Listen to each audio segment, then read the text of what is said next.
Hey guys, welcome back to another clip of Schach-manuel-lernen. Today with the fourth round of the Réti Amateur Open. So after the loss of the last round, we appeared on Sunday, round 4.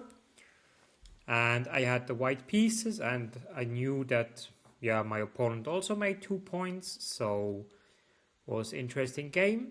So I decided to play this normal opening, Scottish, and then the Budapest Gambit. And he played the critical line, which is capturing here. So I gave up 2 pawns in order for activity. So knight to c5, short castle, knight to e6. And I didn't have it for a long time on the board. It's actually just the second time, so I needed to remember all this theory. So rook e1 is natural move, like it attacks the king indirectly, which means pinning the knight. And after bishop e7, I played h4. h4 is quite a common move in this opening. Normally the rook is here, but also here it makes quite sense. Like if he captures, we would capture, and he doesn't win the pawn because now we can use this pin and just capture on c7 and winning material. So this is not possible, and well, he castled, and that gives me the option of playing different moves. I show you the best move first, like it's knight to g5. The idea is, let's say after capturing, I can recapture rook e8, capture there, and then I have a deadly attack.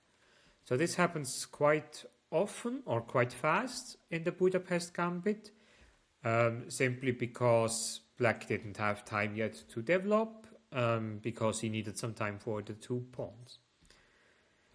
Another option is maybe like bishop captures, but then I also capture g6, and then the line goes quite deeply.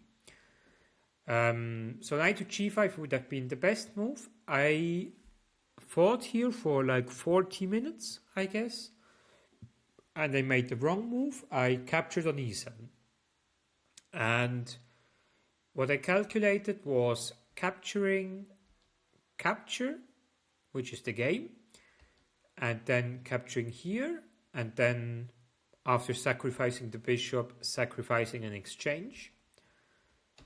So f takes is forced, because if d takes, we can give a check, and let's say when he goes here, we play queen h5, and this checkmate is unstoppable.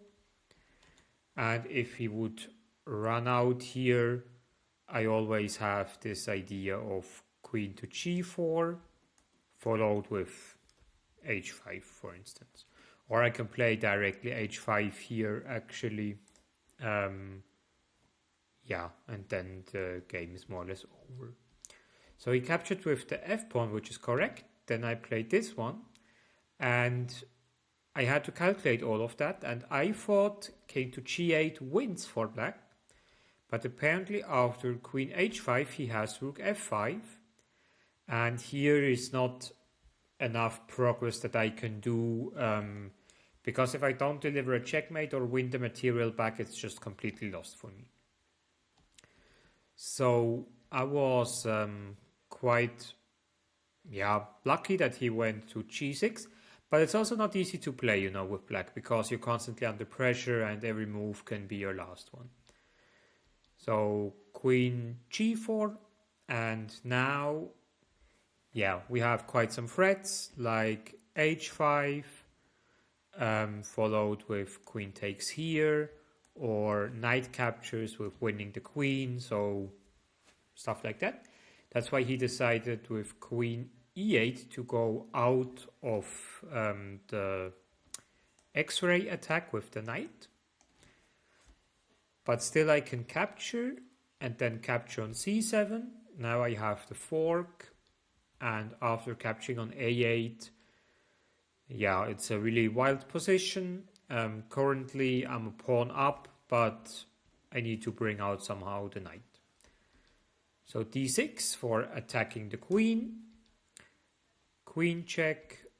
Now bishop g5 to finish my development. Then queen a5 is a nice move.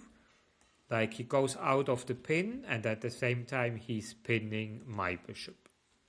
So that was a great defense that I didn't see. Then I played b4. The idea was, of course, if he captures, then the bishop is not pinned anymore and I can capture the knight. So he played queen f5 and yeah, now I thought, okay, I need to bring out the knight.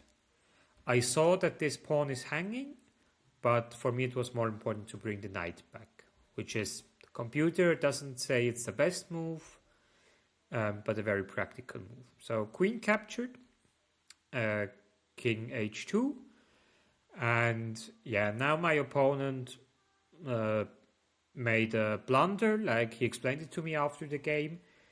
He played bishop h3, and yeah, I was like completely surprised because I was like, that's not working. So I just captured with the king. I mean, I also don't have any other move, to be honest, but capturing with the king just, yeah, wins a piece and the game. So yeah, here the position is quite balanced. Like for instance, bishop d7 is an option, or like knight to f5. On knight f5 I can bring back my knight, but it's really complicated position because you always have this check. You can also knight to g3, like not now because after knight g3 there's a checkmate on e7, but it's still a lot of going on in the game. And he played, yeah, bishop h3, I captured, knight f5, and now I want to trade the queens. He captured on c2, and then I gave on b3 a check, which will be followed. I mean, in this position he resigned. The game could have continued something like that, and yes, he has this pass pawn, but it's just a piece behind, so understandable that he resigned. So yeah, I was happy about the win, and also that the risk of my gambit choice paid out in the opening. And with this win we went to 3 points out of 4, which means at the last round I could reach a fantastical score of 4 out of 5. But that you will see in the next video if I made it or not. So yeah, with this very interesting game, I wish you a wonderful weekend.